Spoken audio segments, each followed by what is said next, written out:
தேனி அரசு மருத்துவக் கல்லூரி மருத்துவமனையில் சேகரமாகும் மருத்துவக் கழிவுகளை மருத்துவர்கள் குடியிருப்பு பகுதியில் கொட்டி தீ வைத்து எரிப்பதால் காற்றில் துர்நாற்றம் வீசுவதுடன் சுகாதார சீர்கேடு பரவுவதாக பொதுமக்களும் சமூக ஆர்வலர்களும் குற்றம் சாட்டியுள்ளனர்.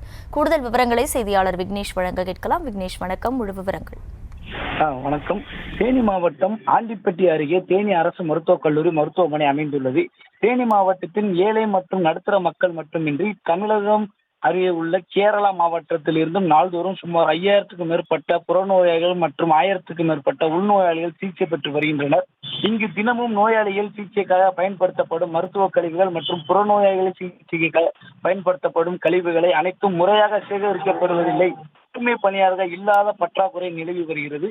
மேலும் மருத்துவ கல்லூரி மருத்துவமனை அப்புறப்படுத்தப்படும் புறநோயாளிகள் மருத்துவ கழிவுகள் அனைத்தும் ஒன்றாக சேகரிக்கப்பட்டு மருத்துவர்கள் குடியிருப்பு வளாகத்தில் அருகிலேயே கொட்டப்பட்டு துர்நாற்றம் வீசப்பட்டு வரும் நிலை ஏற்பட்டுள்ளது.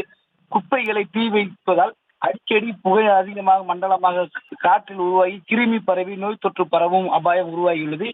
இது குறித்து மருத்துவக் கல்லூரி முதல்வர் ஊராட்சி ஒன்றிய அலுவலரிடம் கூறிய போது அவர்கள் சரியான முறைப்படி குப்பைகளை அகற்றவில்லை என தெரிவித்துள்ளார். உடனடியாக குப்பைகளை அகற்றி சீர் செய்ய வேண்டும் என அப்பகுதியில் உள்ள சமூக ஆர்வலர் கோரிக்கை வைத்துள்ளனர். விவரங்களுக்கு நன்றி விக்னேஷ்.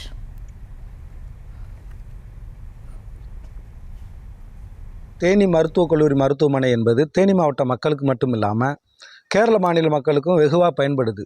தினசரி ஒரு 5000 பேர் வரையும் பயன்படுத்திட்டு இருக்கக்கூடிய ஒரு நல்ல விஷயமா இருந்துகிட்ருக்கு.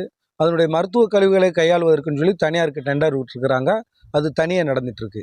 ஆனால் அன்றாடம் வந்துட்டு போகக்கூடிய அந்த நோயாளிகளை பார்வையிட்டு செல்லக்கூடியவர்கள் பயன்படுத்தக்கூடிய அந்த பொருட்கள், வேஸ்ட்டுகள் இது எல்லாமே மொத்தம் சேர்த்து அரசு மருத்துவமனை டாக்டர்களுடைய குடியிருப்பு பக்கத்திலே கொட்டப்படுது, எரிக்கப்படுது. இதனால் அந்த பகுதியில் மிகப்பெரிய சுகாதார சீர்கேடு ஏற்படுது.